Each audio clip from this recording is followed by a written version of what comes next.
that's where the journey really began. That's where I began to pick up and choose where was I going to go next. Telluride was a magical place. It was one of the first places that I went on my journey. I started out with a little loop around Oregon and Washington. I really wanted to test out how the build was functioning. It was my first real attempt on the road to be sure that this was going to work. I had the cats with me. I was testing out all of the electrical, running my computer for my job, for the full 40 hours, and finding out if all of my planning panned out. And crazy enough was it did. I didn't have any big fixes. One of the first things I noticed was I had a little propane drop-in 2-burner stove that I got. I really thought 2 burners was going to be ideal for cooking. Most of the meals that I make require about 2 burners, so I thought that would be the most ideal scenario. So I bought one of those little 2-burner drop-in stoves. And when I was about ready to hit the road, I could not find the right propane connections to actually hook it up to a propane tank. And so I ended up buying, I had noticed it in the hardware store one day when I was in the hardware store trying to find like a very specific bolt, and I noticed this little 1-burner Coleman butane stove, and I remembered that. I'm like, well, I can hit the road and I'll just get that for now, and then I'll find the propane hookup that I need while I'm on the road. So I did the little loop around Oregon and Washington, and I came back to my mom's property, my home base, where I built out the van.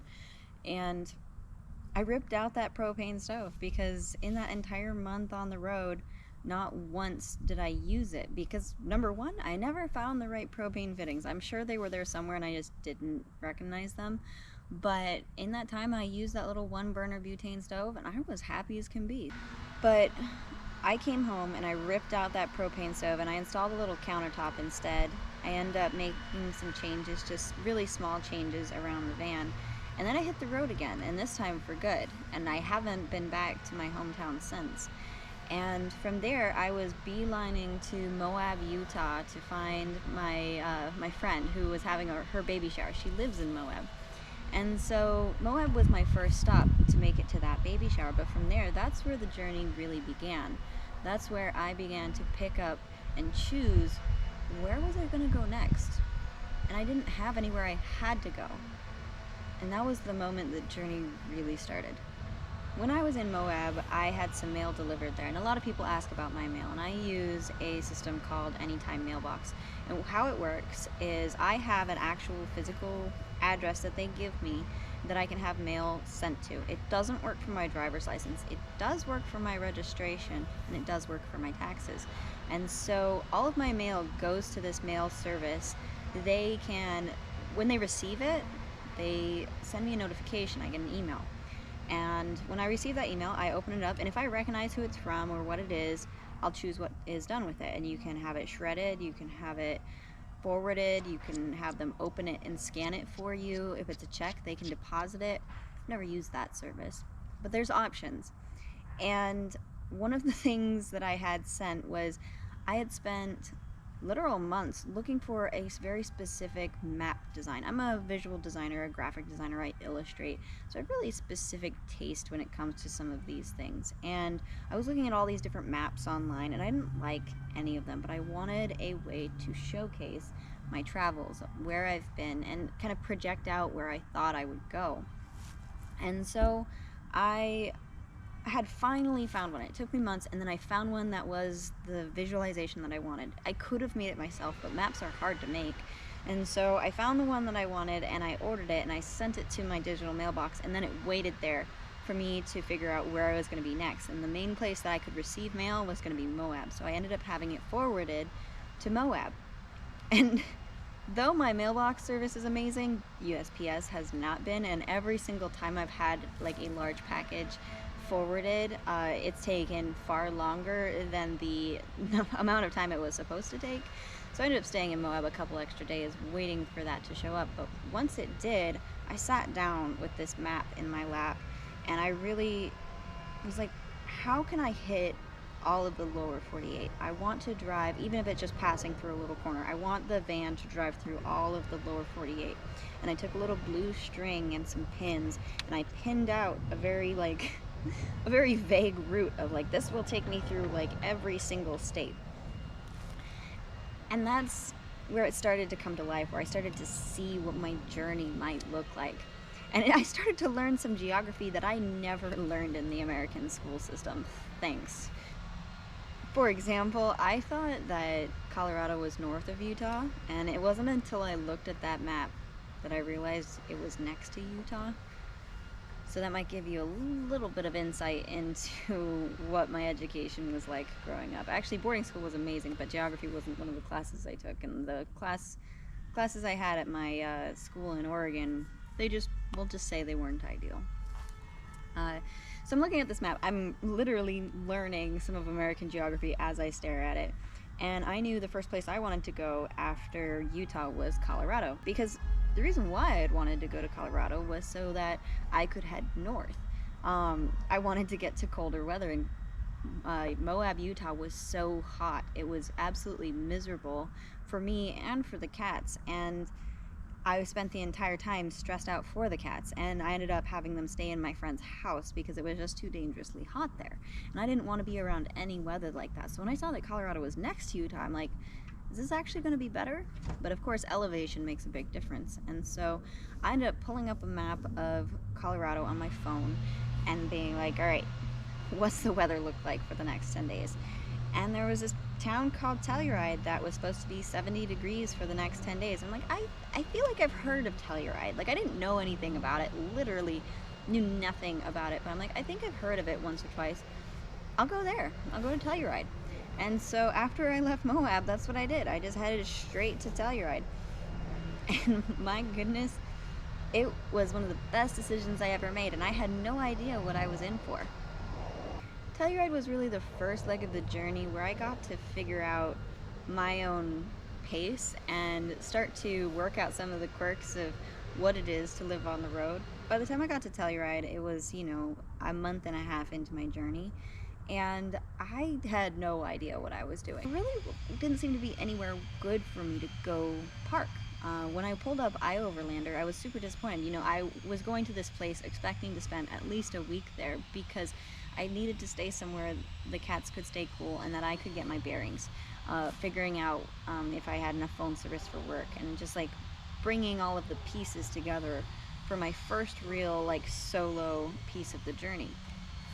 And I pull into Telluride and I pull up iOverlander, and there's nowhere to stay. Like, there's only 2 places on the map, and both of them say that you might need 4-wheel drive to get there. This van is not 4-wheel drive. And it was my first couple of months with the van. I hadn't tried anything fishy with the van. If it looked the least bit like I might get stuck, I did not go. I did not do it. So the idea of trying to take this thing up somewhere that might require 4-wheel drive, I was not having it.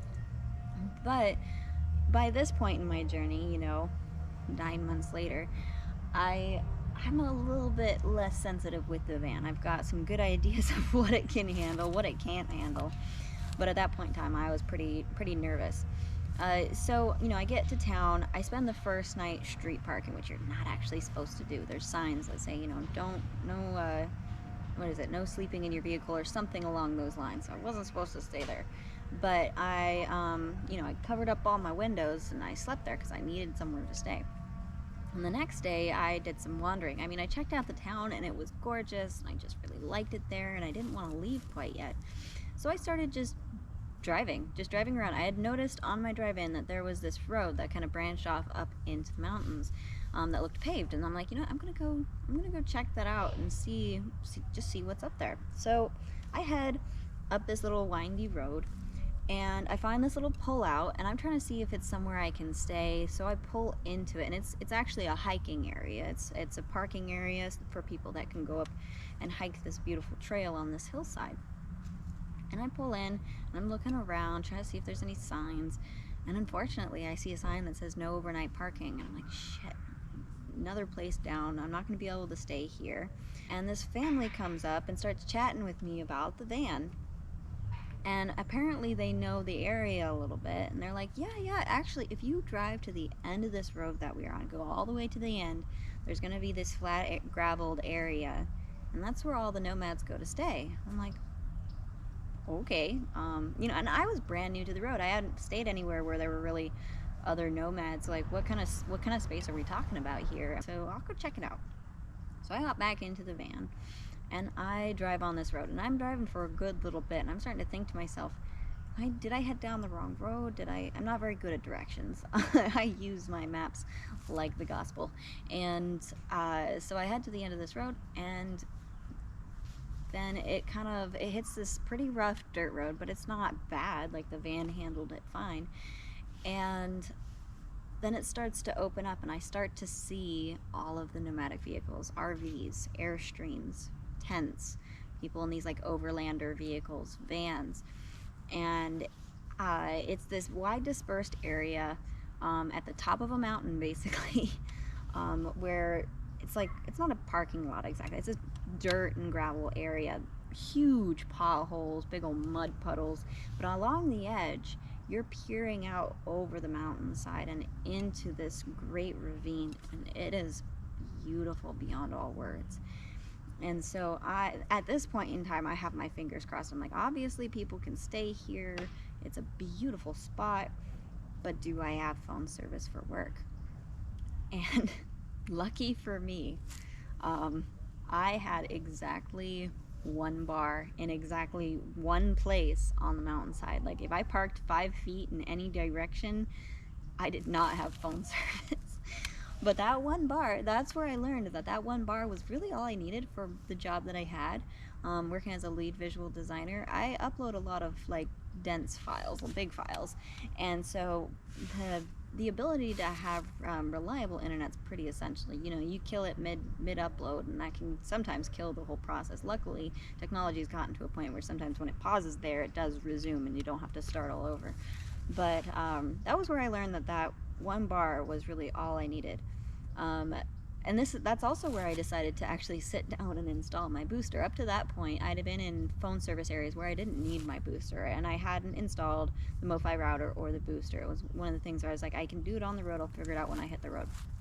And so when I was up in that spot, I decided to go ahead, because I was on one bar, but it was so painfully slow. And town was close enough, I could drive into town for work, but parking wasn't great. And so I decided to try to install my booster and see if it actually did what it was supposed to do. I pulled up my phone, I put together the booster, and I went from being able to receive text messages but not send them to being able to do a very, very crappy video call with my friends where they could barely see me, but they could hear me and I could hear them and I could see them. And so yeah, the booster actually made a big difference, and made it so I could park, maybe I had more of a 20-foot radius of where I could park versus just a little like 5-foot radius that I had before. And so that was how I spent my my first real leg on the road. Was I found that little beautiful place up in the mountains of Telluride, and I just breathed in the mountain air. I got to meet some incredible people. There's a lot of amazing stories from Telluride. One of my favorites, I was waiting on some mail to come in and it didn't come in. So I headed back up into the mountains to that beautiful area to stay. And it was around 4th of July. Actually, it was on 4th of July. And on 4th of July, it was packed in that area. There was like no extra spots for people to pull in their vehicle, and I had pulled in earlier in the day, so I had parked sideways. And the reason why I had parked sideways, which is not the most like neighbor friendly way to park, but to give a little context, multiple RVs had parked sideways the entire time I had been there, taking up what's otherwise could be like 5 different spaces. So you get that like wide view of the mountains. So I thought, it's allowed. It's not necessarily impolite, it's just not ideal to do that.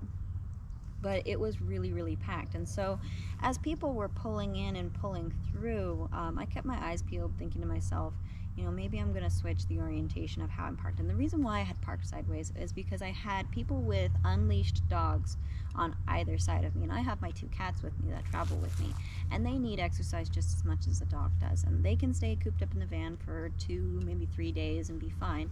But on that 3rd day, they start to go wild. They get stir crazy, and I mean, who could blame them? And so they need to go out and hike around just as much as any dog would.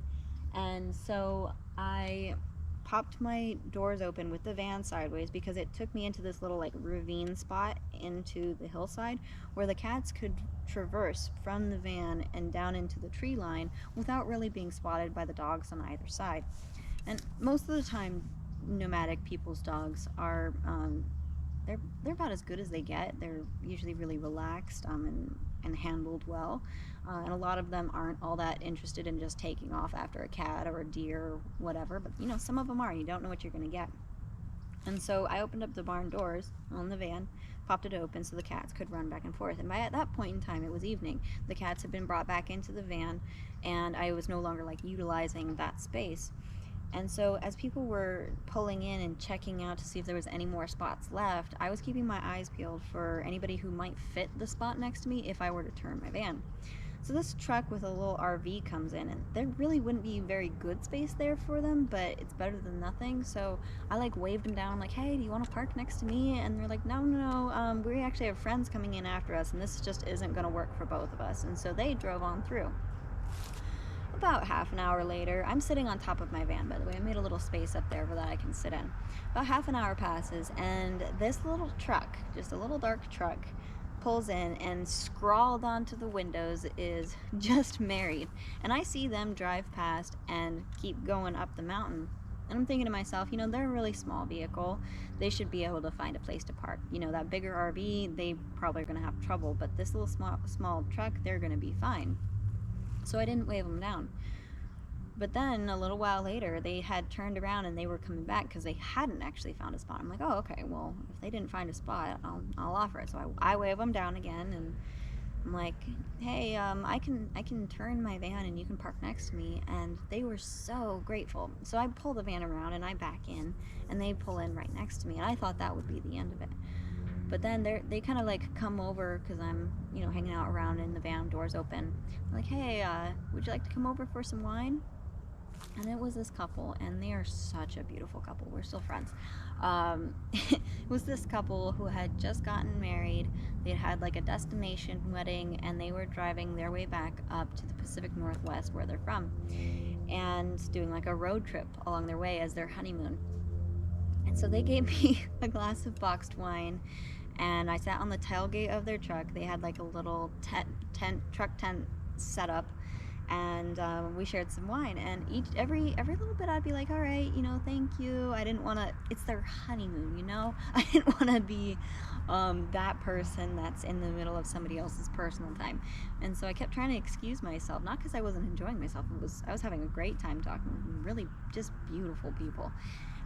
But they're like, no, this is exactly why we wanted to do this kind of honeymoon. We love meeting people. And so we ended up spending hours into the night. It was the first night I got to see the stars come out. And so I spent hours into the night as the stars come out talking with this couple about religion, about beliefs, about life in general, and drinking wine and just having an incredible time. And the craziest part of all of it, they invited me to their second wedding. So they did that destination wedding, and they were having a second wedding, which is a small, more family reception gathering in Idaho. And they formally invited me to go. And so when I left Telluride, I was leaving so I could travel to go to their wedding in Idaho. And I drove all the way from Colorado, all the way through Denver, and all the way to Coeur d'Alene, where I attended their second wedding. And it was one of the most beautiful celebrations I've ever been to. I got to meet their friends and family, and everyone was so excited that this random girl who was traveling the world in her van came all the way to go to their wedding in Idaho. And I definitely don't regret going. It was one of those times where, especially coming off of broken off engagement, where I saw them together, and I thought to myself, you know, I hopefully I'll have that someday. What they have is special. and kind of renewed my faith in love and all of that sappy stuff.